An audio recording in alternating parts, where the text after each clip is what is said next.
Screen കാണാൻ പറ്റുന്നില്ലേ നിങ്ങൾക്ക്? ഓക്കെയാണ്. സ്ക്രീന് കാണാൻ പറ്റുന്നുണ്ടല്ലോ അല്ലേ? ഉണ്ട്. നമുക്ക് ഭക്ഷണം കഴിക്കാം കേട്ടോ.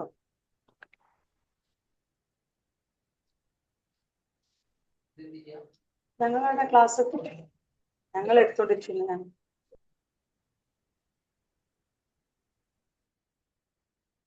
ഓക്കെ. അപ്പോൾ നമ്മൾ ഇന്ന് ഡിസ്കസ് ചെയ്യാൻ പോകുന്നത്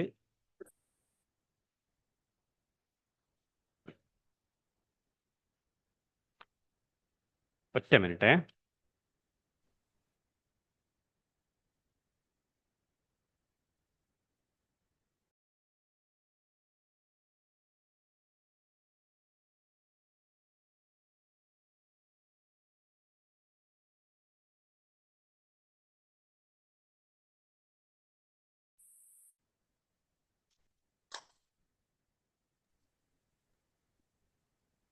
ഹലോ,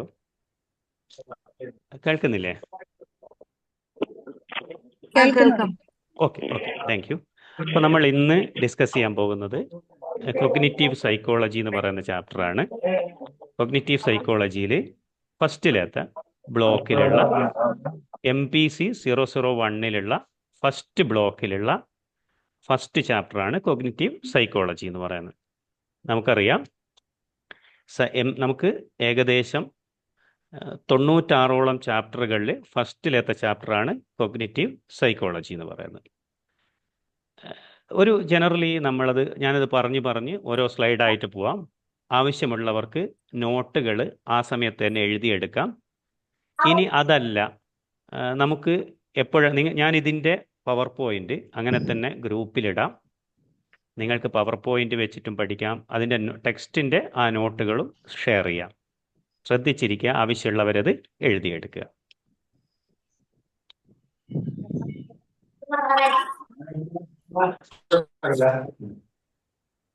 ഓക്കെ. ഫസ്റ്റിൽ നമ്മൾ എന്താണ് കൊഗ്നിറ്റീവ് സൈക്കോളജി എന്നുള്ളതാണ് നോക്കേണ്ടത്.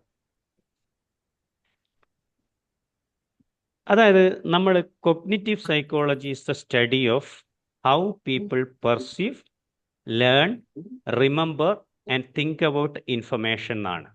നമുക്ക് പഠിക്കാനുള്ള ഡെഫിനിഷൻ അതാണ്. അതായത് ഒരു മനുഷ്യര് നമ്മളൊക്കെ എങ്ങനെയാണ് നമുക്ക് കിട്ടുന്ന ഇൻഫർമേഷനെ, വിവരങ്ങളെ, അറിവുകളെ കുറിച്ചുള്ള ധാരണ, അത് മനസ്സിലാക്കുന്നത്, അതിനെ പഠിക്കുന്നത്, എങ്ങനെയാണ് ഓർമ്മിച്ചു വെക്കുന്നത് എന്നൊക്കെയുള്ളതിനെക്കുറിച്ചുള്ള ഒരു സയൻറ്റിഫിക് ആയിട്ടുള്ള സ്റ്റഡിയാണ് ശരിക്കും പറഞ്ഞാൽ കൊഗ്നിറ്റീവ് സൈക്കോളജിയിൽ വരുന്നത്. ഇപ്പോൾ നമ്മൾ ഇതിനകത്ത് ചോദിക്കുന്ന 2-3 ചോദ്യങ്ങളുണ്ട്.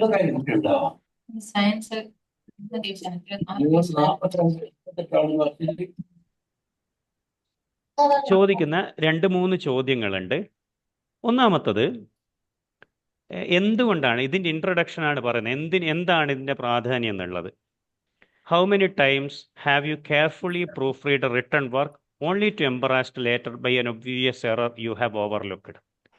അതായത് നമ്മളിപ്പോൾ പലപ്പോഴും നമ്മൾ എഴുതി തെറ്റ് തിരുത്തിയിട്ട് ഒക്കെ നമ്മൾ ശരിയാണെന്ന് കരുതി മാറ്റിവെച്ച പലതും കുറേ ദിവസം കഴിഞ്ഞ് തിരിച്ചെടുത്ത് നോക്കുമ്പോൾ അതിനകത്ത് പല തെറ്റുള്ളതായിട്ട് നമുക്ക് തോന്നും.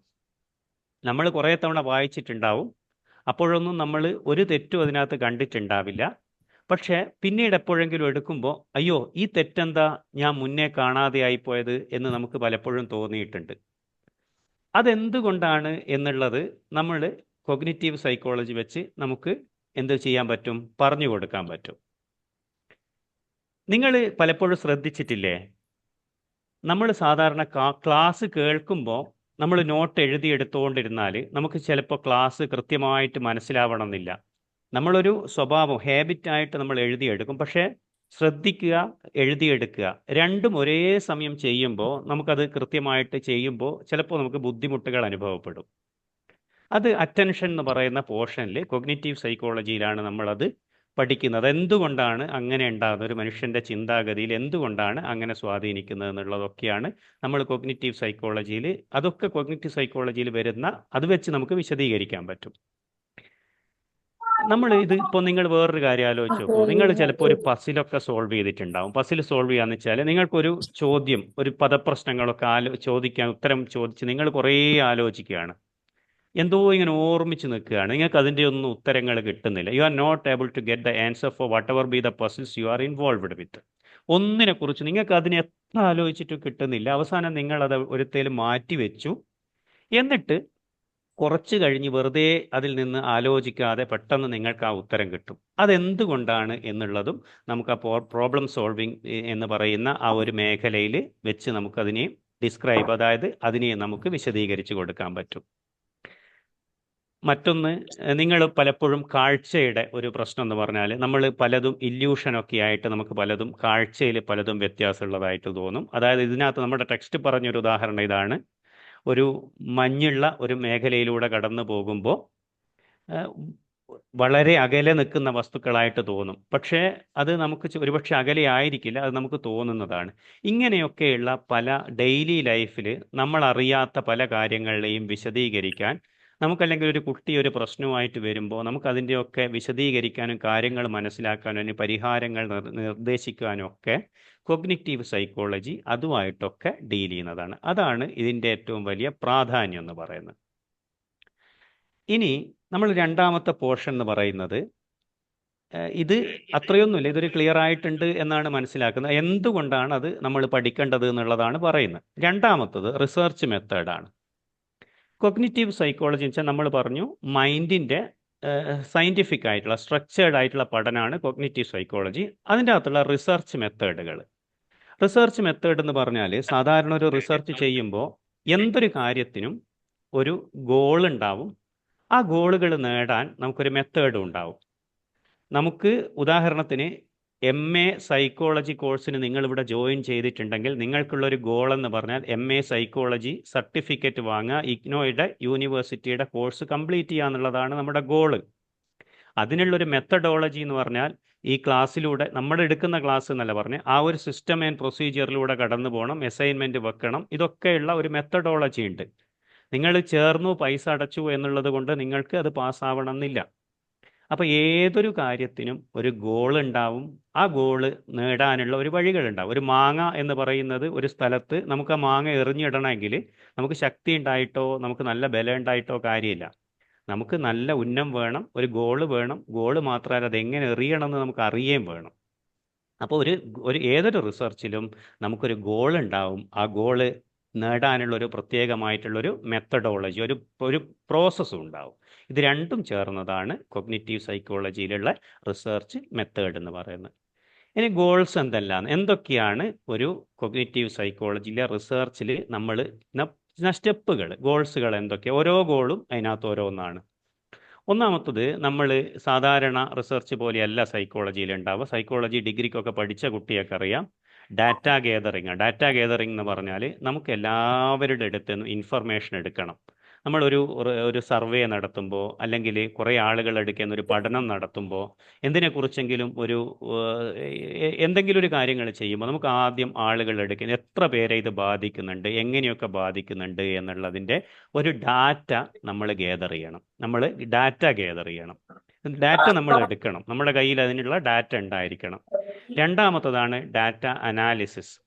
നമ്മൾ ഉദാഹരണത്തിന് എടുക്കുകയാണ്, നമ്മൾ 100 പേര് ഒരു പ്രദേശത്തുള്ള ആളുകളുടെ സ്വഭാവം, ഞാൻ നേരത്തെ പറഞ്ഞതുപോലെ കോഴിക്കോടുള്ള ആളുകളുടെയും തിരുവനന്തപുരത്തുള്ള ആളുകളുടെയും സ്വഭാവത്തെക്കുറിച്ച് പഠിക്കുകയാണെങ്കിൽ കോഴിക്കോടുള്ള 100 ആളുകളെ നമ്മൾ എടുക്കും, തിരുവനന്തപുരത്തുള്ള 100 ആളുകളെ നമ്മൾ എടുക്കും.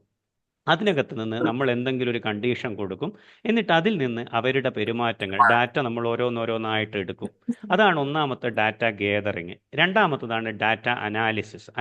എന്ന് പറഞ്ഞാൽ നമുക്ക് കിട്ടിയ ഡാറ്റയെ നമ്മൾ നമ്മുടെ ആവശ്യങ്ങൾക്കനുസരിച്ച് അനലൈസ് ചെയ്യും. ഓക്കെ, ഇങ്ങനെ കൊടുത്തപ്പോൾ ഇങ്ങനെ കിട്ടി. നമ്മൾ ഒരാളുടെ ഒരു സഹായം ചെയ്തപ്പോൾ അവരിൽ നിന്ന് ഇങ്ങനത്തെ റെസ്പോൺസാണ് ഉണ്ടായത്. അതിൻ്റെ അർത്ഥം ഒരു 90 പേര് കോഴിക്കോടിൽ നിന്ന് ഇങ്ങനെയാണ് റെസ്പോണ്ട് ചെയ്തത്, ട്രിവാൻഡ്രത്തുള്ള ആളുകൾ ഇങ്ങനെയാണ് റെസ്പോണ്ട് ചെയ്തത്. അപ്പോൾ നമ്മൾ അതിനകത്ത് നിന്ന് ആ ഡാറ്റയെ നമ്മൾ അനലൈസ് ചെയ്യും. മൂന്നാമത്തതാണ് തിയറി ഡെവലപ്മെൻറ്റ് എന്ന് പറഞ്ഞാൽ ഈ അനലൈസ് ചെയ്ത ഡാറ്റയിൽ നിന്ന് നമുക്ക് കുറേ കാര്യങ്ങൾ മനസ്സിലാവും.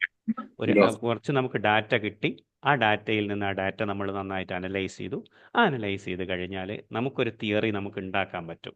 അതിനെയാണ് മൂന്നാമത്തെ സ്റ്റെപ്പ് തിയറി ഡെവലപ്മെൻറ്റ്. അപ്പം ഒന്നാമത്തത് ഡാറ്റ ഗേദറിങ്, രണ്ടാമത്തെ ഡാറ്റ അനാലിസിസ്. മനസ്സ് പറഞ്ഞു നോക്കുക, അതിൻ്റെ സ്റ്റെപ്പാണ് പറയുന്നത്, അതിൻ്റെ ഗോൾസാണ്, ഓരോന്നും ഗോൾസാണ്. ഡാറ്റ ഗേദറിങ്, അതായത് നമ്മൾ ഡാറ്റ എടുക്കണം, സംഘടിപ്പിക്കണം, പിന്നെ ഡാറ്റ അനലൈസ് ചെയ്യണം. മൂന്നാമത്തെ കാര്യമാണ് തിയറി ഡെവലപ്പ്. ഇതിൽ നിന്ന് നമുക്ക് കിട്ടിയ വിവരങ്ങൾ വെച്ചിട്ട് നമ്മളൊരു തിയറി ഉണ്ടാക്കണം. ആ തിയറി ഉണ്ടാക്കിയിട്ട് നമ്മളൊരു സിദ്ധാന്തം, ഹൈപ്പോത്തിസിസ് നമ്മൾ ഫോം ചെയ്യണം. ഏതൊരു റിസർച്ചിൻ്റെയും PhD ഒക്കെ എടുത്തവർക്കറിയാം, ഒരു ഹൈപ്പോത്തിസിസ് ഫോം ചെയ്യണം, നമ്മുടേതായിട്ടുള്ള ഒരു സിദ്ധാന്തം. അങ്ങനെയാണ് ഐൻസ്റ്റീൻ ഉണ്ടാക്കിയത്, ന്യൂട്ടൺ ഉണ്ടാക്കിയത്.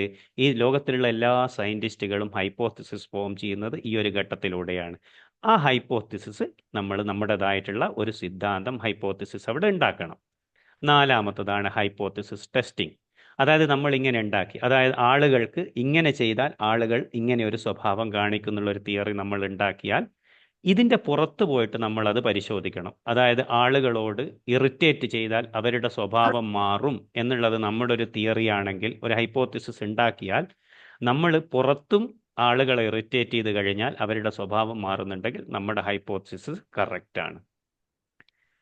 പിന്നെ എന്താ വെച്ചാൽ ഇത് അപ്ലിക്കേഷൻ. അത് എല്ലാത്തിലും ഇല്ല, ചിലതിലൊക്കെ അത് അപ്ലിക്കേഷൻ ഉണ്ട്. അതായത് നമ്മളിപ്പോൾ റിസർച്ച് എൻവിയോൺമെൻറ്റ്, ഒരു ലബോറട്ടറിയിൽ ഇരുന്ന 100 പേരുടെ ഇടയിലായിരിക്കും നമ്മൾ ഈ റിസർച്ച് നടത്തിയിട്ടുണ്ടാകുക.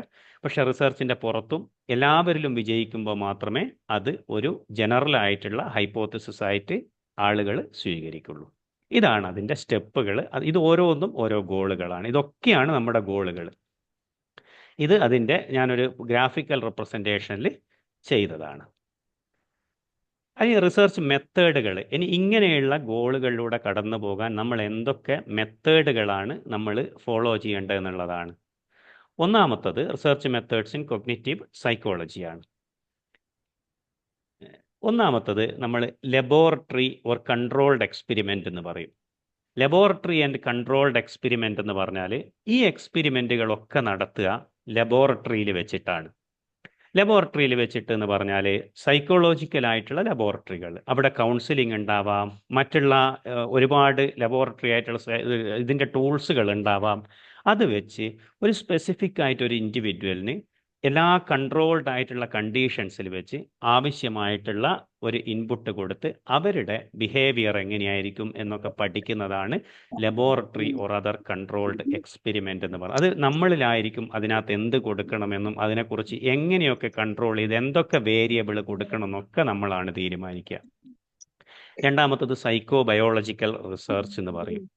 സൈക്കോ ബയോളജിക്കൽ റിസർച്ച് എന്ന് പറഞ്ഞാൽ ഉദാഹരണത്തിന് ഇപ്പം ബ്രെയിനുമായിട്ട് ബന്ധപ്പെട്ട അവരുടെ ഒരു ശാരീരികമായിട്ടുള്ള കാര്യങ്ങൾ എങ്ങനെയാണ് ബന്ധപ്പെടുന്നത്, അത് ബ്രെയിനിൻ്റെ അകത്ത് എന്തൊക്കെ മാറ്റങ്ങളാണ് ഉണ്ടാവുന്നത്, ആ മാറ്റങ്ങൾ എന്ന് പറയുന്നത് അവരുടെ സ്വഭാവങ്ങളിൽ എന്തൊക്കെ മാറ്റങ്ങൾ ഉണ്ടാകുന്നു, അത് സൈക്കോളജിയും അതിൻ്റെ ബയോളജിക്കൽ പ്രോസസ്സുമായിട്ടുള്ള ബന്ധങ്ങൾ തമ്മിലുള്ള മാറ്റങ്ങൾ, അത് അവർ പലപ്പോഴും ബ്രെയിൻ മാപ്പിങ്ങും അങ്ങനെയുള്ള മെത്തേഡുകളൊക്കെ വെച്ചിട്ടാണ് ഇത് പഠിക്കുക. ഒന്നാമത്തത് ലബോറട്ടറിയിലിരിക്കുന്ന സൈക്കോളജിക്കൽ ടൂൾസ് വെച്ചിട്ടാണ്. മറ്റേത് സയൻറ്റിഫിക് ആയിട്ട് ബയോളജിക്കൽ പ്രോസസ്സ്, മിക്കവാറും ഹോസ്പിറ്റലുകളിലൊക്കെയുള്ള ഒരു സ്കാനിങ് ഒക്കെ വെച്ചിട്ടായിരിക്കും സൈക്കോ ബയോളജിക്കൽ റിസർച്ചുകൾ ചെയ്യുക. അത് വലിയ മെത്തേഡുകൾക്കാണ് അത് ഉപയോഗിക്കുന്നത്. മൂന്നാമത്തതാണ് self report case studies naturalistic observation എന്ന് പറയുന്നത്. അതായത് ഇത് ലാബിലോ അല്ലെങ്കിൽ ഒരു സ്പെസിഫിക് ഒരു വ്യക്തിയിലോ അല്ല ചെയ്യുക, നമ്മൾ കുറേ ബ്രോഡായിട്ട് ചെയ്യും. ഒരു 10-50,000 ആളുകളിൽ അല്ലെങ്കിൽ ഒരു സമൂഹത്തിലൊന്നാകെ നമ്മൾ കേസ് സ്റ്റഡി ആയിട്ട് എടുത്ത് നടത്തും. നാച്ചുറലായിട്ട് ഈ ലബോറട്ടറി സെറ്റപ്പുകളൊന്നും അവിടെ ഉണ്ടാവില്ല. അവരുടെ നാച്ചുറലായിട്ടുള്ള ഹാബിറ്റാറ്റിൽ അവർക്ക് ഇത് ക്വസ്റ്റ്യനെയർ കൊടുക്കാം, കേസ് സ്റ്റഡി ആയിട്ട് ചെയ്യാം. അങ്ങനെയൊക്കെ നാച്ചുറലിസ്റ്റിക് ആയിട്ടുള്ള ഒബ്സർവേഷനിൽ നമ്മൾ റിസർച്ച് മെത്തേഡുകളിൽ ആ ഒരു രീതിയിൽ കടന്നു പോകുന്നതിനെയാണ് മൂന്നാമത്തെ മെത്തേഡ്. നാലാമത്തതാണ് computer simulations and artificial intelligence എന്ന് പറയും. അതായത് നമ്മൾ ഇന്ന് ഇക്കാലത്ത് എല്ലാ കാര്യങ്ങളും പണ്ട് എലികളിലെല്ലാം പരീക്ഷിച്ച്, പക്ഷേ ഇന്ന് പലപ്പോഴും മനുഷ്യനെ പോലെ ചിന്തിക്കുന്ന കമ്പ്യൂട്ടറുകൾ പോലും ഉണ്ടാക്കിയെടുക്കുന്നുണ്ട്. അപ്പോൾ മനുഷ്യന് തെറ്റ് പറ്റുന്ന രീതിയിലുള്ള മൈൻഡ്, ഹ്യൂമൻ മൈൻഡ് പോലെ ചിന്തിക്കുന്ന, ആകെ കമ്പ്യൂട്ടറുകൾക്കുള്ള വ്യത്യാസം എന്ന് പറഞ്ഞാൽ കമ്പ്യൂട്ടറുകൾക്ക് ഒരിക്കലും ഇമോഷൻസ് ഉണ്ടാവില്ല, അത് മെഷീനാണ്. ഇമോഷൻസ്, വികാരങ്ങൾ എന്ന് പറഞ്ഞാൽ മനുഷ്യന് മാത്രമേ ഉണ്ടാവുള്ളൂ. അതുകൊണ്ടാണ് രണ്ട് കമ്പ്യൂട്ടറുകൾ എത്ര കാലവും ഒന്നിച്ച് ജീവിക്കാൻ ഒരു പ്രശ്നം ഉണ്ടാവില്ല. പക്ഷെ രണ്ട് മനുഷ്യന്മാർ തമ്മിൽ അവരെത്ര നല്ല കൂട്ടുകാരായാലും കുറച്ചു കാലം കഴിയുമ്പോൾ അവർക്ക് ഇടയിൽ അസ്വാരസ്യമുണ്ട്. അതുകൊണ്ടാണ് വളരെ പ്രണയിക്കുന്ന ആളുകൾ പോലും കല്യാണം കഴിച്ചാൽ അവർക്കിടയിൽ അസ്വാരസ്യം ഉണ്ടാവുന്നത്. നേരെ മറിച്ച് കമ്പ്യൂട്ടറുകളാണെങ്കിൽ അവർക്ക് അവിടെ സെന്റിമെന്റ്സ് എന്ന് പറയുന്നതോ ഇമോഷൻസ് എന്ന് പറയുന്നതോ ഇല്ലാത്തത് കൊണ്ട് തന്നെ നിങ്ങൾ ഒരു ആജീവനാന്ത കാലം അവരെ ഒന്നിച്ച് നിർത്തിയാലും അവർക്കിടയിൽ ഒരു പ്രശ്നം ഉണ്ടാവില്ല. അപ്പോൾ കമ്പ്യൂട്ടർ സൈമുലേഷൻസ് എന്ന് പറഞ്ഞാൽ മനുഷ്യന്റെ മനസ്സുകൾ ചിന്തിക്കുന്നത് പോലെ കമ്പ്യൂട്ടറിനെ ഉപയോഗിച്ച് ആ ചിന്തകളെ നമ്മൾ റീക്രിയേറ്റ് ചെയ്യുകയും ആ ആർട്ടിഫിഷ്യൽ ഇൻ്റലിജൻസ് ഉപയോഗിച്ച് നമ്മൾ നമ്മുടെ ഇത് കൊടുക്കുന്നതിനനുസരിച്ച് എന്തൊക്കെ മാറ്റാണ് അവിടെ ഉണ്ടാകുന്നത് എന്നുള്ളത് പഠിക്കുകയും ചെയ്യുന്ന റിസർച്ച് മെത്തേഡിനെയാണ് നമ്മൾ കമ്പ്യൂട്ടർ സൈമുലേഷൻ ആൻഡ് ആർട്ടിഫിഷ്യൽ ഇൻ്റലിജൻസ് എന്നുകൊണ്ട് ഉദ്ദേശിക്കുന്നത്. ഇനി അടുത്തതാണ് domains of cognitive psychology. Domains of cognitive psychology എന്ന് പറയുന്നത് ഇതുവരെ ഇതേ സ്പീഡ് പോകുന്നതിന് പ്രശ്നമുണ്ടോ അതോ സ്പീഡ് കുറക്കണോ? ആരെങ്കിലും ഒരാൾ മ്യൂട്ടാക്കി ഒന്ന് പറയുമോ? ഇത് ഓക്കെയാണ്, കുഴപ്പമില്ല. ഓക്കെ, ഒന്ന് മറ്റുള്ളവരെല്ലാം ഒന്ന് മ്യൂട്ട് ചെയ്താൽ നന്നായിരുന്നു. കുറച്ചുപേര് മ്യൂട്ട് അല്ലാതെ ഉണ്ട്. ഓക്കെ,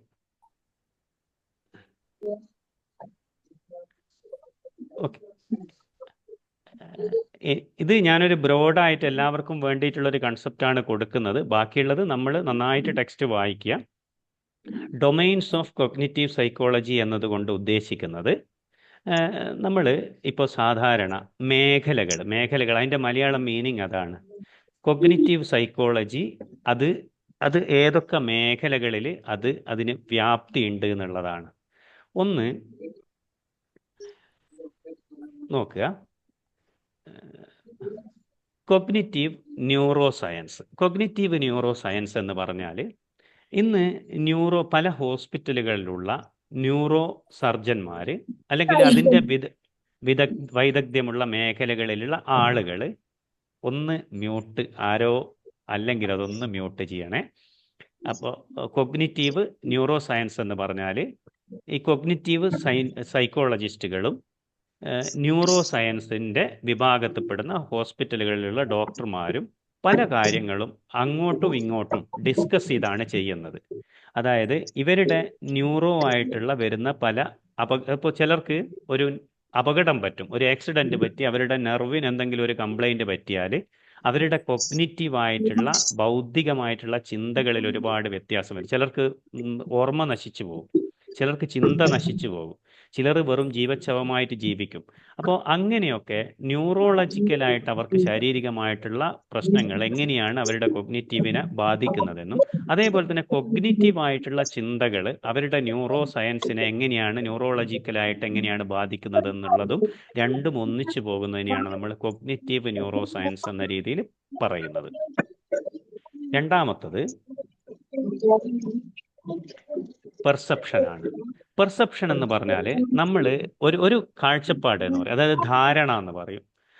എന്തിനെക്കുറിച്ചും നമ്മളിപ്പോൾ ഉദാഹരണത്തിന് ഇതിൻ്റെ എന്തിനെക്കുറിച്ചുള്ള ധാരണകളെക്കുറിച്ച് നമുക്ക് പറയാൻ ഒരു കോഗ്നിറ്റീവായിട്ടുള്ള ചിന്തകൾ മാറുന്നതിനനുസരിച്ച് എന്തൊക്കെ ധാരണകൾ ഒരു മനുഷ്യൻ്റെ മാറും, അല്ലെങ്കിൽ എല്ലാത്തിനെക്കുറിച്ചുള്ള ധാരണകൾ.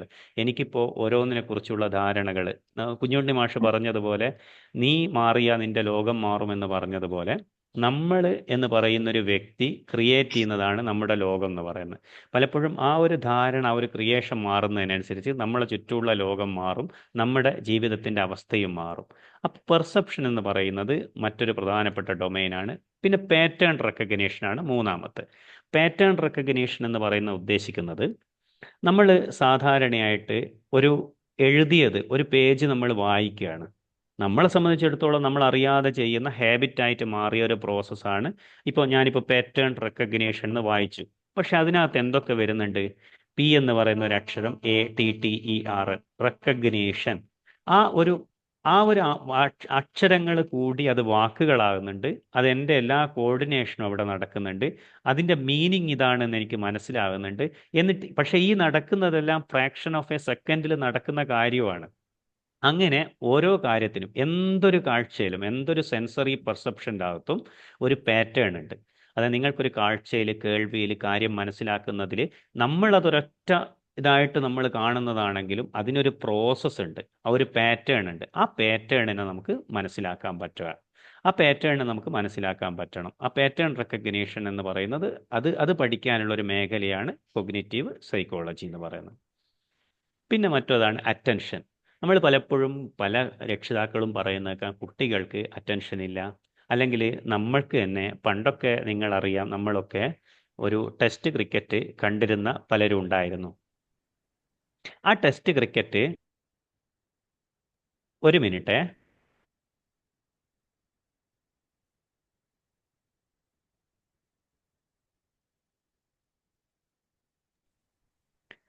ഓക്കെ. അപ്പോൾ പണ്ടൊക്കെ നമ്മൾ ടെസ്റ്റ് ക്രിക്കറ്റ് നമ്മൾ കണ്ടിരുന്നു. യൂട്യൂബിൽ നമ്മൾ ഒരുപാട് വീഡിയോ കണ്ടിരുന്നു. നമ്മൾ അന്ന് ഫിറോസ് ചുട്ടിപ്പാറയുടെ ഒക്കെ ഇഷ്ടംപോലെ കുക്കിംഗ് വീഡിയോസൊക്കെ കണ്ടതാ. പക്ഷെ പിന്നീട് അത് ഷോർട്സിലേക്ക് വഴിമാറി. ഇപ്പോൾ ക്രിക്കറ്റ് നിങ്ങൾ നോക്കിയാൽ അറിയാം, ടെസ്റ്റ് ക്രിക്കറ്റ് ആരും കാണാറുണ്ടാവില്ല, അത്രയും ഭ്രാന്തന്മാർ ഒഴികെ. പിന്നെ അത് ഏകദിനത്തിലേക്ക് മാറി, പിന്നെ 2020 മാറി. ഇനി അത് 5 ഓവറുള്ള ക്രിക്കറ്റായിട്ട് മാറിയാൽ അതിനാണ് ആളുകൾ ഉണ്ടാവുക. നമ്മൾ അറ്റൻഷൻ സ്പാൻ എന്ന് പറയുന്നത് കുറഞ്ഞു വരികയാണ്. ഇന്നിപ്പോൾ പണ്ട് ടി വി ആയിരുന്നു ശ്രദ്ധ മാറുന്നത്, പക്ഷേ ഇന്നിപ്പോൾ ടി വി മാത്രമായിട്ടല്ല, ടി വി കാണുമ്പോഴും നമ്മളെ കയ്യിലൊരു മൊബൈൽ ഉണ്ടാവും. പണ്ട് കുട്ടികൾക്ക് 40 മിനിറ്റ് ക്ലാസ് വെച്ചത് 40 മിനിറ്റ് വരെയാണ് അവർക്ക് അറ്റൻഷൻ ചെയ്യാന്നുള്ളത്. ഇപ്പോൾ 20 മിനിറ്റ് പോലും അവർക്ക് നിൽക്കാൻ പറ്റില്ല. നിങ്ങൾ സാധാരണ എത്ര പേരിപ്പം നല്ല വീഡിയോ ഇട്ടാൽ കാണും? മാക്സിമം വന്നാൽ 1 മിനിറ്റുള്ള വീഡിയോ. അതിനപ്പുറത്തേക്ക് അറ്റൻഷൻ സ്പാൻ നമുക്കില്ല. അപ്പോൾ ഒരു കുട്ടിയുടെ അറ്റൻഷൻ എങ്ങനെയൊക്കെ നിർത്താം, അറ്റൻഷനകത്തുള്ള മേഖലകളുമായിട്ട് ബന്ധപ്പെട്ട് അത് ആ ഒരു ഡൊമൈനിലും നമ്മൾ എന്ത് കൊഗ്നിറ്റീവ് സൈക്കോളജി എന്ന് പറയുന്നത് ആ ഒരു ഡൊമൈനിലുമായിട്ട് ബന്ധപ്പെട്ടത്, ആ ഒരു മേഖലയിലും കൊഗ്നിറ്റീവ് സൈക്കോളജിയുടെ ഇമ്പാക്റ്റ് ഉണ്ട്.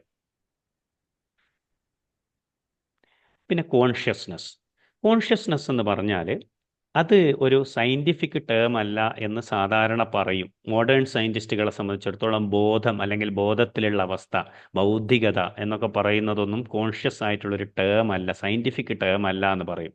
ശരിക്കും ഈ വേർഡിൻ്റെ അർത്ഥം എന്ന് പറഞ്ഞാൽ അവനവനെക്കുറിച്ചും ചുറ്റുപാടുകളെക്കുറിച്ചും ഉള്ള ബോധ്യം, നല്ല ബോധ്യം. അതായത് എന്നെക്കുറിച്ച് എനിക്കറിയാം, നന്നായിട്ട് എനിക്കറിയാം. എൻ്റെ ഗുണങ്ങളെവിടെ, എൻ്റെ കുറവുകളെവിടെ, എൻ്റെ ഗുണങ്ങളെവിടെ, what is my strengths and my weakness. Strength, weakness, opportunities and threat എന്ന് പറയുന്നത് പോലെ എൻ്റെ കഴിവുകൾ എന്താണ്, എൻ്റെ കഴിവുകേടുകൾ എന്താണ് എന്ന് കൃത്യമായിട്ടുള്ള ബോധ്യം എനിക്കുണ്ടെങ്കിൽ എനിക്ക് നല്ല കോൺഷ്യസ്നസ് ഉണ്ട് എന്നർത്ഥം.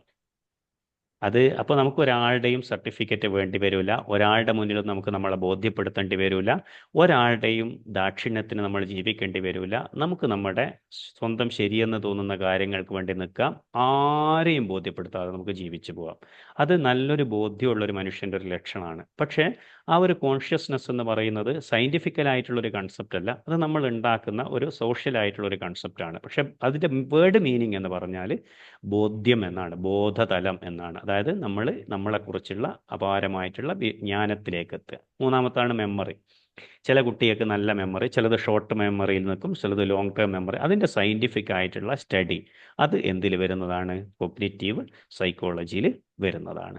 മെമ്മറി, ഓർമ്മകളെക്കുറിച്ച്, കുട്ടികൾക്ക് പഠനത്തിലുള്ള ഓർമ്മകൾ, എന്തുകൊണ്ടാണ് മെമ്മറി എന്നുള്ളത് ശരിക്കും ഹിപ്നോട്ടിസമൊക്കെ ആ മെമ്മറിയെ കറക്റ്റായിട്ട് ഉപയോഗിച്ച് ചെയ്യുന്നൊരു പ്രോസസ്സാണ്. Representation of knowledge.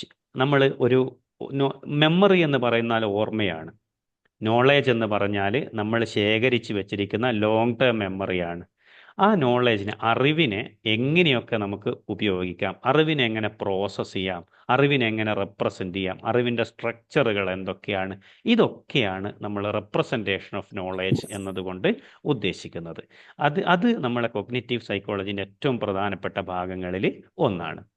മറ്റൊന്നാണ് ഇമേജറി എന്ന് പറയുന്നത്. ഇമേജറി എന്ന് പറഞ്ഞാൽ നിങ്ങൾ ഉദാഹരണത്തിന് നിങ്ങളോട് പറഞ്ഞു നോക്കൂ, മോഹൻലാൽ എന്ന് പറയാണ്, മമ്മൂട്ടി എന്ന് പറയാണ്, ഇനി അതല്ല പൃഥ്വിരാജ് എന്ന് പറയാണ്, ഇനി AR റഹ്മാൻ എന്ന് പറയാണ്, റൊണാൾഡോ എന്ന് പറയാണ്, മെസ്സി എന്ന് പറയാണ്, ഇനി നിങ്ങളുടെ ഉദാഹരണത്തിന് ലുലു മാൾ എന്ന് പറയാണ്, ബാംഗ്ലൂർ എന്ന് പറയാണ്, ഈ ഡൽഹി എന്ന് പറയാണ്, യൂറോപ്പ് എന്ന് പറയുകയാണ്, അമേരിക്ക എന്ന് പറയുന്നത്. അപ്പോൾ എന്ത് പറയുമ്പോഴും നമ്മൾ അതിൻ്റെ ഒരു ഇമേജ്, നമ്മുടെ ഒരു കടൽ എന്ന് പറയാണ്, ഒരു കര എന്നൊക്കെ പറയുമ്പോൾ നമ്മളൊരു പർവ്വതം അല്ലെങ്കിൽ ടൂർ എന്നൊക്കെ പറയുമ്പോൾ അതിൻ്റെ എല്ലാം ഒരു ഇമേജ് നമ്മുടെ മൈൻഡിൽ ക്രിയേറ്റ് ആകപ്പെടുന്നുണ്ട്. ആ ഇമേജറി അതൊക്കെ എങ്ങനെയാണെന്നുള്ളതും ഈ കോഗ്നിറ്റീവ് സൈക്കോളജീൻ്റെ ഡൊമൈനിൽ, മേഖലയിൽ വരുന്നതാണ്. പിന്നെ ലാംഗ്വേജ് എന്ന് പറഞ്ഞാലാണ് ഒരു മനുഷ്യൻ്റെ ഏറ്റവും പ്രധാനപ്പെട്ട കാര്യമാണ് ലാംഗ്വേജ് എന്ന് പറയുന്നത്, കമ്മ്യൂണിക്കേഷൻ എന്ന് പറയുന്നത്. അപ്പോൾ ലാംഗ്വേജ് എന്ന് പറയുന്നത് അതൊരു എളുപ്പമുള്ള, എങ്ങനെ ആ ലാംഗ്വേജിനെ പ്രോസസ്സ് ചെയ്യാം, അത് എത്ര മനോഹരമായിട്ട് പഠിക്കാം, എത്ര ലാംഗ്വേജ് നമുക്ക് എളുപ്പത്തിൽ പഠിക്കാൻ പറ്റും, എന്തൊക്കെ നമുക്ക് അതിനകത്ത് ഉപയോഗിക്കാം, ആ ലാംഗ്വേജിൻ്റെ എല്ലാ കാര്യങ്ങളിലും എല്ലാ മേഖലകളിലും നമുക്ക് എന്ത് ഉപയോഗിക്കാൻ പറ്റും, കോഗ്നിറ്റീവ് സൈക്കോളജി ആ മേഖലകളിലൊക്കെ ഉപയോഗിക്കാൻ പറ്റും. ഡെവലപ്മെൻറ്റൽ സൈക്കോളജി, അതാണ് മെയിനായിട്ടുള്ള കോറായിട്ടുള്ള ഏരിയ എന്ന് പറയുന്നത്. ഡെവലപ്മെൻറ്റൽ സൈക്കോളജി എന്ന് പറഞ്ഞാൽ ഒരു കുട്ടി മെയിനായിട്ട് അത് ഏറ്റവും വലിയ ഡെവലപ്മെൻറ്റ് സംഭവിക്കുന്നത് അഡൾട്ട്ഹുഡ് വരെ, ഏർലി അഡൾട്ട്ഹുഡ് വരെ. കുട്ടിയായിരിക്കുമ്പോൾ അതിൻ്റെ ഫിസിക്കൽ പ്രോസസ്സിലും ഫിസിക്കൽ ഗ്രോത്തിലും പിന്നീട് മെൻ്റൽ ഗ്രോത്തിലും ആ ഡെവലപ്മെൻറ്റ് എന്തൊക്കെ വരുന്നു എന്നുള്ളത് കൃത്യമായിട്ട് നമ്മൾ കോഗ്നിറ്റീവ് സൈക്കോളജിയിൽ ആ മേഖലകളിൽ നമ്മളത് പഠിക്കുന്നുണ്ട്. തിങ്കിങ് ആൻഡ് കൺസെപ്റ്റ് ഫോർമേഷൻ എന്ന് പറഞ്ഞാൽ ഇത് ഹെൻറി ഫോർഡിൻ്റെ വളരെ പ്രശസ്തമായിട്ടുള്ള ഒരു ചൊല്ലുണ്ട്, if you think you can you can, if you think you can't you can't. അതായത് നീ പറ്റുമെന്ന് നീ ചിന്തിച്ചാൽ നിനക്കത് പറ്റും. അതായത് നിനക്ക് if you think you can you are right, if you think you can't you are right. അതായത് നിനക്ക് പറ്റുമെന്ന് ചിന്തിച്ചാൽ ഓക്കെ അത് പറ്റും, അതാണ് ശരി. നിനക്ക് പറ്റില്ല എന്ന് നീ ചിന്തിച്ചാൽ അതും ശരിയാണ്, നിനക്ക് പറ്റില്ല. അപ്പോൾ നമ്മൾ ചിന്തിക്കുക, തിങ്കിങ് ആൻഡ് കൺസെപ്റ്റ് ഫോർമേഷൻ, ഒരു ലോകത്തെക്കുറിച്ച്, മറ്റുള്ളവരെക്കുറിച്ച്, നമ്മുടെ സങ്കടങ്ങളെക്കുറിച്ച് ഒക്കെ നമ്മൾ കൺസെപ്റ്റ് ഉണ്ടാക്കിയെടുക്കുന്നതിനെയാണ്. അതൊക്കെ എങ്ങനെയാണ് ഒരു കോഗ്നിറ്റീവ്, ഒരു മൈൻഡിനെ എങ്ങനെയാണ് മാറ്റുക, എന്തൊക്കെയാണ് നമ്മുടെ ചിന്തകൾ, ഈ ഒരു മേഖലകളിലൊക്കെ ബന്ധപ്പെട്ട് കിടക്കുന്നതാണ് കോഗ്നിറ്റീവ് സൈക്കോളജി എന്ന് പറയുന്നത്. ഹ്യൂമൻ ആൻഡ് ആർട്ടിഫിഷ്യൽ ഇൻ്റലിജൻസ്, ഇന്ന് ഇതൊക്കെ ഈ മേഖലയൊക്കെ ഇപ്പം അടുത്ത് വന്നതാണ്. അതായത് ആർട്ടിഫിഷ്യൽ ഇൻ്റലിജൻസ് ഒക്കെ ശരിക്കും പറഞ്ഞാൽ കുറേ കാലങ്ങളായിട്ടൊന്നുമില്ല വന്നിട്ട്. പക്ഷേ ആ മേഖലകളിലും അതൊക്കെ നമ്മുടെ ഒരു ബൗദ്ധികമായിട്ടുള്ള മേഖലകളിൽ എങ്ങനെ ഉപയോഗിക്കാം, അല്ലെ അതുമായിട്ടൊക്കെ എങ്ങനെയാണ് കോർഡിനേറ്റ് ചെയ്ത് പോവുക എന്നുള്ളതൊക്കെ ആ മേഖലകളിലൊക്കെ നമ്മൾ എന്തുണ്ട്, ആ ഡൊമൈൻസിലൊക്കെ കോഗ്നിറ്റീവ് സൈക്കോളജിയും അതുമായിട്ട് നന്നായിട്ട് ചേർന്നിരിക്കുന്നുണ്ട്.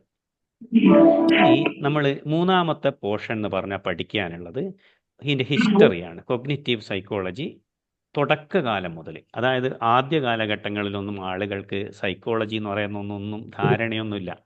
ഇന്ന് കാലഘട്ടങ്ങളിൽ കൃത്യമായിട്ടുള്ള ധാരണ ഉണ്ട്. മനസ്സ് എങ്ങനെയാണ് പ്രവർത്തിക്കുന്നത്, മനസ്സ് എന്താണ് മനസ്സുകൊണ്ട് ഉദ്ദേശിക്കുന്നത്, അതിനെങ്ങനെ കൺട്രോൾ ചെയ്യാം.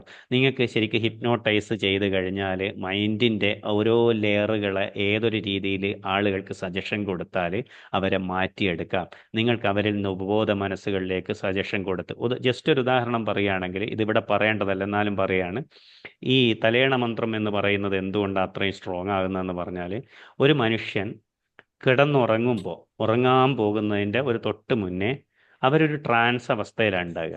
ഉറക്കത്തിലെത്തിയിട്ടില്ല, ഉറക്കത്തിൻ്റെ മുന്നേയും.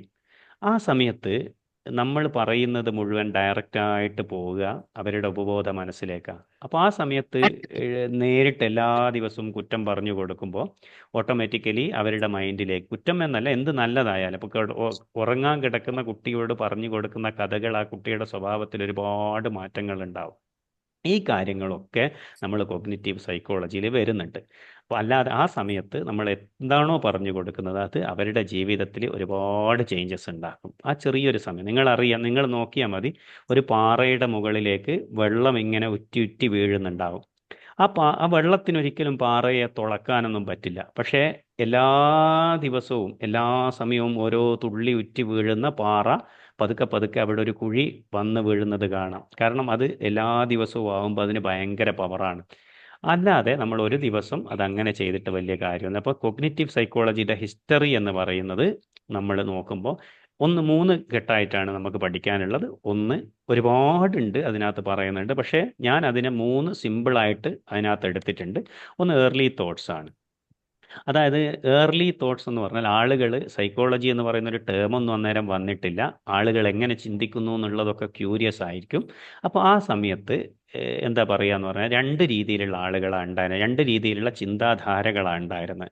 ഒന്ന്, നമ്മൾ അറിവ് എന്ന് പറയുന്നത് അനുഭവങ്ങളിൽ നിന്ന്, വരുന്നതാണ്. നമ്മളൊരു കാര്യത്തിലേക്ക് ഇറങ്ങിക്കഴിഞ്ഞാലാണ് നമുക്കതിനെക്കുറിച്ചുള്ള അറിവുണ്ടാവുക എന്ന് ചിന്തിക്കുന്ന കുറച്ച് ആളുകളുണ്ടായിരുന്നു. അവരെയാണ് നമ്മൾ എംപിരിസിറ്റ്സ് എന്ന് പറയുന്നത്. മറ്റുള്ള ഒരാളുകളുണ്ടായിരുന്നു നാറ്റിവിസ്റ്റ് നാറ്റിവിസ്റ്റ് എന്ന് പറഞ്ഞാൽ, അതായത് നമ്മളെ ബ്രെയിനിന് നല്ല കഴിവുള്ള ആളുകളുടെ നല്ല ചിന്തയായിരിക്കും, ബ്രെയിനിന് കഴിവ് കുറഞ്ഞ ആളുകൾക്ക് എന്ത് എക്സ്പീരിയൻസ് കിട്ടിയിട്ടും കാര്യമില്ല എന്ന രീതിയിൽ ചിന്തിച്ച ആളുകളുണ്ടായിരുന്നു. ഈ രണ്ട് രീതിയിലായിരുന്നു ഏറ്റവും ആദ്യകാലത്ത് ആളുകൾ എങ്ങനെയാണ് മനുഷ്യൻ വ്യത്യസ്തനാകുന്നത്, ഓരോരുത്തർക്കും എങ്ങനെയാണ് ബുദ്ധിയിൽ വ്യത്യാസം ഉണ്ടാകുന്നത് എന്നുള്ളത് ഈ രണ്ട് രീതിയിലായിരുന്നു മെയിനായിട്ടുണ്ടായിരുന്നത്. അതായത് മിതവാദികളും എന്താ പറയുക തീവ്രവാദികളും എന്നൊക്കെ സ്വാതന്ത്ര്യ സമരത്തിന് തരംതിരിച്ചതുപോലെ ഈ സൈക്കോളജിയിൽ നമ്മൾ രണ്ടായിട്ടാണ് തരംതിരിച്ചിരുന്നത്. അതായത് നോളേജ്, ഒരു മനുഷ്യൻ്റെ ചിന്ത, അറിവ് എന്ന് പറയുന്നത് എക്സ്പീരിയൻസ് എന്നാണ് വരുന്നത് എന്നുള്ളത് ഒരാൾ, അതിനെയാണ് നമ്മൾ എംപിരിസിറ്റ്സ് എന്ന് പറയുക. രണ്ടാമത്തത് നാറ്റിവിസ്റ്റ് എന്ന് പറയുന്നതാണ്. അത് എന്ന് പറഞ്ഞാൽ നോളേജ് എന്ന് പറയുന്നത് അവരുടെ ബ്രെയിനിലുള്ള ഓൾറെഡി സ്റ്റോർഡ് ആണ്. നല്ല നോളേജ് ഉള്ളവർക്ക് അത് അവരുടെ ബ്രെയിൻ ഉപയോഗിച്ച് കൂടുതൽ നോളേജ് കിട്ടുമെന്ന് വിശ്വസിച്ചിരുന്നു. എക്സ്പീരിയൻസിന് വലിയ പ്രാധാന്യം അവർ കൊടുത്തിരുന്നില്ല. ശരിക്കും പറഞ്ഞാൽ ഇതിൻ്റെ രണ്ടിൻ്റെ ഇടക്കാണ്. ഇനി റിനേസൻസ്, അതായത് അതിൻ്റെ നവോത്ഥാന കാലഘട്ടവും അതിന് ശേഷവും ഒക്കെയുള്ള ഒരുപാട് കൂടുതൽ പഠനങ്ങളും ഇതൊക്കെ നടന്ന കാലഘട്ടങ്ങളിൽ, അതായത് നോളേജ് അന്നേരം എല്ലാവരും ഏകദേശം ഒരു കൃത്യമായിട്ടുള്ള ധാരണയിലെത്തി. നോളേജ്, അതായത് വിവരം എന്ന് പറയുന്നത് ലൊക്കേറ്റഡ് ഇൻ ദ ബ്രെയിനിൽ തന്നെയാണ്, അല്ലാതെ ശരീരത്തിലാകമാനമൊന്നുമല്ല. ആ brain analysed new psychologist was developed during Germany. അതായത് അതിനകത്ത് നമുക്ക് ഏറ്റവും പ്രധാനപ്പെട്ടത് ജെയിംസ് എന്ന് പറയുന്ന ഒരു സയൻറ്റിസ്റ്റിനെ കുറിച്ച് പറയുന്നുണ്ട്, സൈക്കോളജിസ്റ്റിനെ കുറിച്ച് പറയുന്നുണ്ട്. He established the first psychological laboratory in America, wrote the definitive work in psychology. അതായത് പ്രിൻസിപ്പിൾസ് ഓഫ് സൈക്കോളജി എന്ന് പറയുന്ന വെൽ റീസൺഡ്, ആദ്യമായിട്ട് മൈൻഡിൻ്റെ കൃത്യമായിട്ടുള്ള രീതിയിൽ, മോഡേൺ ആയിട്ട് അംഗീകരിക്കപ്പെട്ട രീതിയിൽ, ഇന്ന് വരെ അംഗീകരിക്കപ്പെട്ടതിൽ ഏറ്റവും നല്ല മൈൻഡിൻ്റെ അതിനോട് ഏകദേശം അടുത്ത് വരുന്ന ഒരു കൺസെപ്റ്റുകൾ കൊണ്ടുവന്ന ഒരു തിയറി എന്ന് പറയുന്നത് ഒരു ജർമ്മൻ സയൻറ്റിസ്റ്റിൻ്റെതാണ്. മൂന്നാമത്തത്, ആ പീരീഡിലാണ് ഇത് ഏകദേശം ഒരു സ്ട്രക്ചറായിട്ട് വരുന്നത്.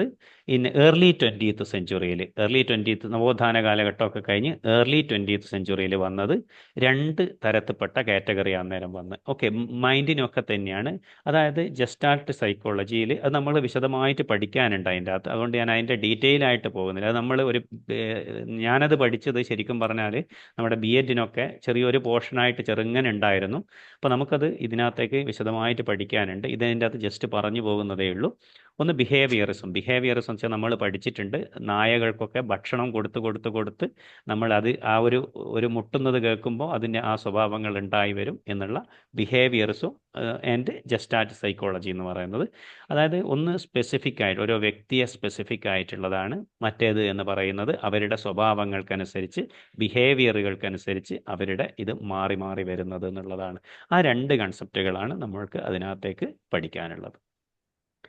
ഇത് ഞാൻ വായിക്കാതെ, behaviourism and gestalt psychology. The behaviourist view of human and animal psychology were cast in a framework of stimulus response psychology. അതായത് സ്റ്റിമുലസ് റെസ്പോൺസ്, നമ്മൾ എന്താണോ നമ്മൾ അങ്ങോട്ടേക്ക് കൊടുക്കുന്നത്, അതായത് നമ്മൾ നായ്ക്കൊക്കെ ഭക്ഷണം കൊടുത്തിട്ട് അവർക്ക് ഒരു മണിയടിച്ചു കൊടുക്കുക എന്ന് പറഞ്ഞ സ്റ്റിമുലസ് കൊടുത്താൽ, നായയുടെ എല്ലാന്നും ഭക്ഷണം കൊടുക്കുമ്പോൾ മണിയടിച്ചു കൊടുത്താൽ നായയുടെ എന്ത് ഉണ്ടാവും എന്ന് പറഞ്ഞാൽ വായിൽ നിന്ന് ഉമിനീര് വരും എന്ന് പറയുന്നത് പോലെ, അതേപോലെ തന്നെ നമുക്ക് എന്തും നമ്മൾ അതിനോട് അഡാപ്റ്റീവായിട്ട് നമ്മളെ ബിഹേവിയർ ചേഞ്ച് വരും എന്നുള്ളതാണ് സ്റ്റിമുലസ് റെസ്പോൺസ് സൈക്കോളജി പറയുന്നത്.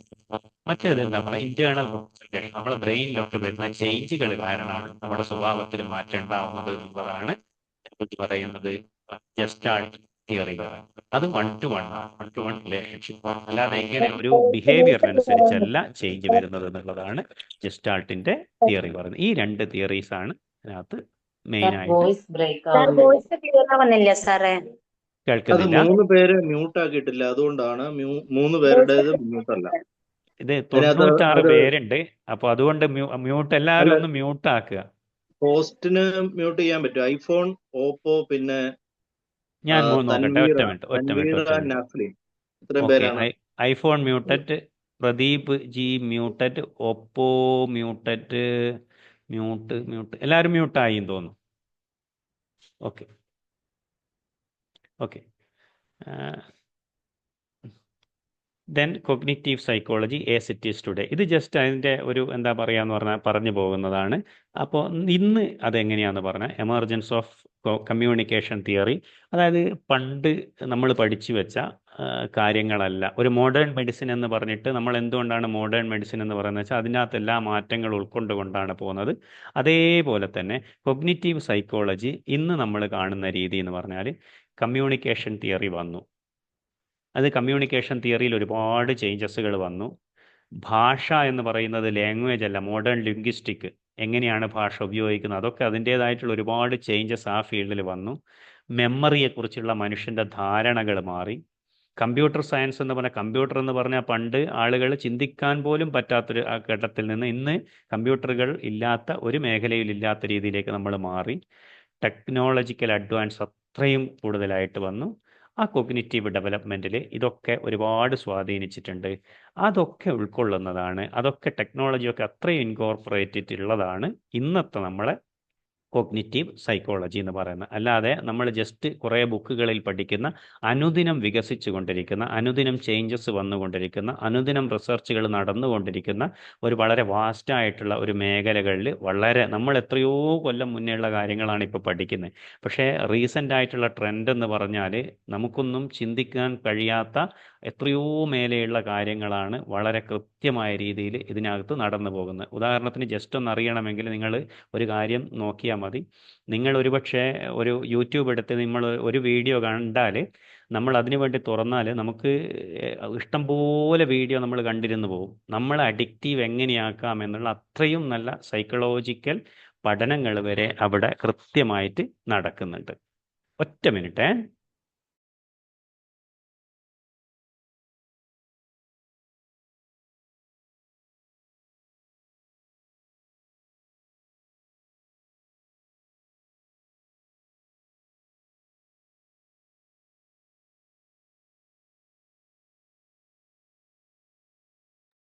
ഇപ്പോൾ കേൾക്കുന്നില്ലേ? Okay yes. Okay okay okay thank you. ഇനി ഇനി അടുത്തത് നമുക്ക് ഈ പോർഷനിൽ പഠിക്കാനുള്ളത് കീ ഇഷ്യൂസ് ആണ്. അതായത് കോഗ്നിറ്റീവ് സൈക്കോളജി പഠിക്കുമ്പോൾ നമുക്ക് വരുന്ന കീ ഇഷ്യൂസ്. അതിനകത്ത് കോഗ്നിറ്റീവ് സൈക്കോളജിയിൽ 2-3 ഒരു തിയറീസ് ഉണ്ട്. ഒന്നാമത്തത് ആളുകൾക്ക് വ്യത്യാസം വരുന്നത്, ഒന്നാമത്തത് നേച്ചർ വേഴ്സസ് നർച്ചർ എന്നാണ്. അതായത് ഒരു കുട്ടിയുടെ സ്വഭാവം രൂപപ്പെടുന്നത് അവനൊരു കൃത്യമായിട്ടുള്ളൊരു സ്വഭാവം ഉണ്ടാവും. ആ സ്വഭാവമാണോ അതോ അവനെ വളർത്തിക്കൊണ്ടുവരുന്ന സ്വഭാവത്തിനനുസരിച്ചാണോ എന്നുള്ളതാണ്.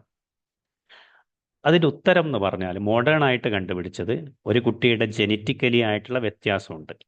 അത് മാത്രമല്ല അവൻ വളർന്നു വരുന്ന ഒരു ചുറ്റുപാട്, രണ്ടും കൂടിയതാണ് എന്നാണ്. അത് നേച്ചറായിട്ട് മാത്രമാണെങ്കിൽ നിങ്ങൾ ഒരു കുട്ടി ഏതൊരു സാഹചര്യത്തിൽ ഇട്ട് കഴിഞ്ഞാലും അവൻ നന്നായിട്ട് വരും. നർച്ചർ എന്ന് പറഞ്ഞാൽ നമ്മൾ ഏതൊരു കുട്ടിയെയും നന്നായിട്ട് വളർത്തിയാൽ അവൻ നല്ലതായിട്ട് മാറുന്നതാണ്. പക്ഷെ രണ്ടും കൂടിയാണ് ഒരു കുട്ടിയുടെ പൂർണ്ണത എന്ന് പറയുന്നത് വരുന്നത്. അവൻ്റെ നേച്ചറും അവനെ സ്വാധീനിക്കും, ജെനറ്റിക്കലി അവനൊരു സ്വാധീനം ഉണ്ടാകും. പക്ഷെ അവൻ എങ്ങനെ വളർന്നു വരുന്നു എന്നുള്ളതും അത് വളരെ പ്രധാനപ്പെട്ടതാണ്. റേഷണലിസം വേഴ്സസ് എംപിരിസിസം എന്ന് പറഞ്ഞാൽ നമ്മളൊരു ലോജിക്കലി ചിന്തിക്കണോ, മൈൻഡ് വെച്ചൊക്കെ ചിന്തിക്കണോ ഒരു കാര്യങ്ങളെക്കുറിച്ചുള്ള കാഴ്ചപ്പാടുകളിൽ എന്നുള്ളതൊക്കെയാണ്.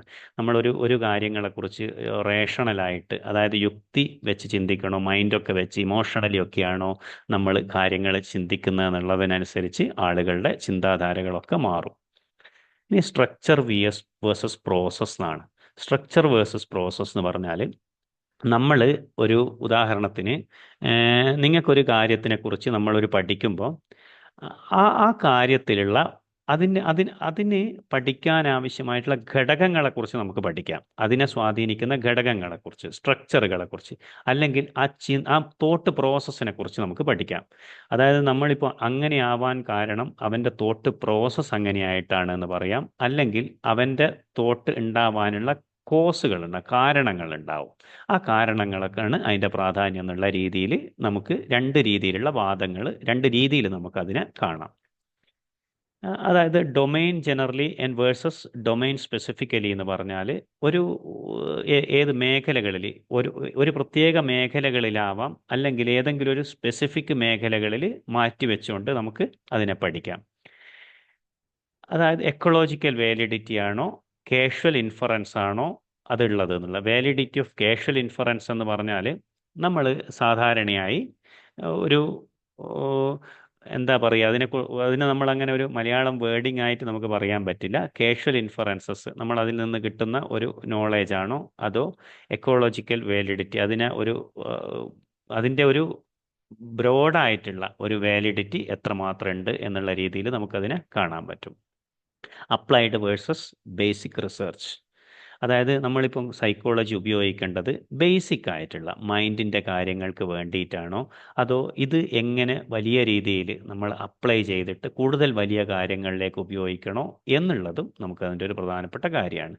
ബയോളജിക്കൽ വേഴ്സസ് ബിഹേവിയറൽ മെത്തേഡ്, അത് നേരത്തെ പറഞ്ഞ പോലെ തന്നെ നേച്ചർ വേഴ്സസ് നർച്ചറിൻ്റെ മറ്റൊരു രൂപമാണ്.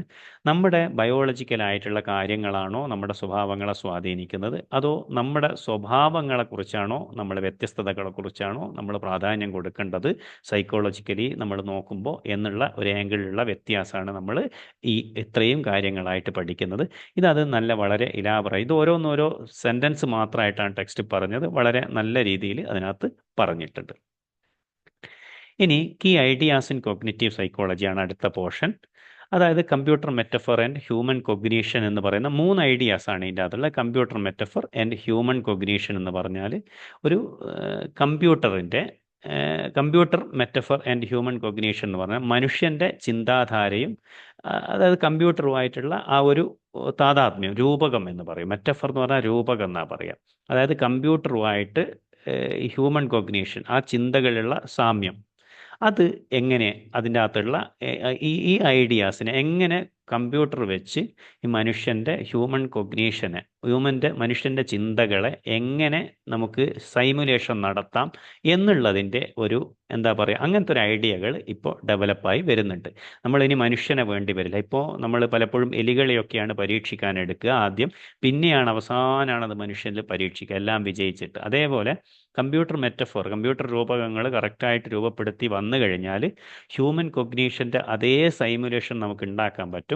പിന്നെ നമുക്ക് ഇതേ പരീക്ഷണങ്ങൾ നമുക്ക് അതിൽ തന്നെ നടത്താൻ പറ്റും എന്നുള്ളൊരു കൺസെപ്റ്റാണത്. രണ്ടാമത്തത് കൊഗ്നിറ്റീവ് സയൻസ്. കൊഗ്നിറ്റീവ് സയൻസ് എന്ന് പറഞ്ഞാൽ നമ്മുടെ മനസ്സിൻ്റെ കൃത്യമായിട്ടുള്ള ധാരണകളെ, മനസ്സിൻ്റെ ആ ഒരു സയൻറ്റിഫിക് ആയിട്ടുള്ള മെത്തേഡിനെ അത് എത്രമാത്രം നമുക്ക് ഉയർത്തിക്കൊണ്ടുവരാം, അതിൻ്റെ എത്ര ആഴങ്ങളിലേക്ക് നമുക്ക് പോകാം, അതിൻ്റെ സയൻറ്റിഫിക്കറ്റായിട്ടുള്ള ഒരുപാട് ഫാക്ടേഴ്സുകളെ നമ്മൾ അതിൻ്റെ പൂർണ്ണതയിലേക്ക്, ആഴങ്ങളിലേക്ക് എങ്ങനെ ഇറങ്ങിച്ചെല്ലാം എന്നുള്ള ആ കൊഗ്നിറ്റീവ് ആയിട്ടുള്ള അതിൻ്റെ ആ ഒരു ബേസ്, ക്രക്സിലേക്ക് പോകുക എന്നുള്ളതാണ് കൊഗ്നിറ്റീവ് സയൻസിൽ വരുന്നത്. Neuro science and cognitive psychology, നമ്മൾ ആദ്യം പറഞ്ഞതുപോലെ തന്നെ ഈ ന്യൂറോളജിക്കലായിട്ടുള്ള കാര്യങ്ങൾ, നെർവ് സംബന്ധമായി, ഇപ്പോൾ നിങ്ങൾക്ക് ആക്സിഡൻ്റൊക്കെ പറ്റി, നേരത്തെ പറഞ്ഞതുപോലെ തന്നെ ആക്സിഡൻ്റൊക്കെ പറ്റി നമ്മൾ എന്തെങ്കിലും നെർവിനൊക്കെ എന്തെങ്കിലും സംഭവിച്ചാൽ നമ്മുടെ ഓർമ്മകൾക്ക്, ബുദ്ധിക്ക്, ചിന്തകൾക്കൊക്കെ മാറ്റം വരും. അതേപോലെ തന്നെ എങ്ങനെയാണ് ആ ഒരു മാറ്റങ്ങളെ നമ്മൾ എങ്ങനെയാണ് കൊഗ്നിറ്റീവ് സൈക്കോളജിയിൽ പോസിറ്റീവായി ഉപയോഗിക്കുക. ഉദാഹരണത്തിന് ഇപ്പോൾ ഒരു പഠിക്കുന്ന കുട്ടിക്ക് പഠനം കുറവാണെങ്കിൽ എങ്ങനെ അയാൾക്ക് ട്രീറ്റ്മെൻറ്റ് നടത്തി ബുദ്ധി കൂട്ടിയെടുക്കാം, അതായത് എങ്ങനെ ഒരു നല്ല ബുദ്ധിയുള്ള മനുഷ്യനെ നമുക്ക് ഉണ്ടാക്കിയെടുക്കാം എന്നൊക്കെയാണ്, ആ ഒരു രീതിയിലാണ് ഇന്ന് ഐഡിയാസ് മുന്നോട്ട് പോകുന്നത്. ഇത്രയാണ് നമുക്ക് ഈ പാഠത്തിൽ മെയിനായിട്ട് പഠിക്കാനുള്ളത്. ഇത് ഞാനൊരു സ്പീഡിൽ നമ്മൾ 1 മണിക്കൂർ കൊണ്ട് ഒരു പാഠം തീർക്കുന്ന രീതിയിൽ എടുത്തതാണ്. അപ്പോൾ ഇത് ഏകദേശം നമ്മളിപ്പോൾ 9:45 ആയി. ഇത്രയും പോയിന്റുകളാണ് ഒരു ബ്രോഡ് സെൻസിൽ നമുക്ക് അതിനകത്തേക്ക് പഠിക്കാനുള്ളത്. അപ്പോൾ ഒരു സമ്മറൈസ് ചെയ്യണമെങ്കിൽ നമുക്ക് അതിൻ്റെ അകത്ത് സമ്മറൈസ് ചെയ്യാം. നിങ്ങൾക്ക് ഇനി നമുക്കൊരു 15 മിനിറ്റ് നേരം ഇതിനകത്ത് ഒരു ഓപ്പൺ ഫോറമായി ഡിസ്കഷനായിട്ട് വെക്കുന്നതായിരിക്കും നല്ലതെന്ന് തോന്നുന്നു. എല്ലാവരും ഒന്നിച്ച് അൺമ്യൂട്ട് ചെയ്യരുത്. ഞാനിവിടെ സ്റ്റോപ്പ് ഷെയർ ചെയ്യാണ്. Okay, stop share. ഒന്നിച്ച് അൺമ്യൂട്ട് ചെയ്യരുത്. നിങ്ങൾക്ക് ഇനി ഒരുപക്ഷെ ഇതിനകത്ത് ഒരുപാട് അബദ്ധങ്ങൾ എനിക്ക് പറ്റിയിട്ടുണ്ടാവും. ആദ്യമായിട്ട് എനിക്ക് ഒരു എന്താ പറയുക, പരിചയമുള്ള ഒരു ഫീൽഡല്ല സൈക്കോളജി എന്ന് പറയുന്നത്. ജസ്റ്റ് അതിനകത്ത് നിന്ന് പഠിച്ചെടുത്തതും ഞാൻ മനസ്സിലാക്കിയതുമായ കാര്യങ്ങൾ പറഞ്ഞതാണ്. അപ്പോൾ നമുക്കിനി എങ്ങനെയൊക്കെയാണ് അടുത്ത ക്ലാസ്സിൽ മെച്ചപ്പെടുത്തിയിട്ട് മുന്നോട്ട് പോവുക, ഇതിനകത്ത് എന്തൊക്കെ നമ്മൾ ഓരോരുത്തരും എടുക്കേണ്ടതാണ്. നിങ്ങൾ ഈ ഇരിക്കുന്ന 96 പേരും ഒരുപക്ഷെ ചിലപ്പോൾ 10-20 പേര് ക്ലാസ് എടുക്കാനുള്ളതാണ്. അപ്പോൾ ഇനി ഒരു ഓപ്പൺ ഫോറത്തിലേക്ക് ഓപ്പൺ ആയിട്ടുള്ള ഡിസ്കഷൻ, ഓരോരുത്തരും അവരുടെ അഭിപ്രായങ്ങൾ പറയുക. ഇനി എന്താണ് ഇതിനെക്കുറിച്ചുള്ളതെന്ന് പറയാം. ഞാനിപ്പോൾ റെക്കോർഡിംഗ് ഓഫ് ആക്കുകയാണ്.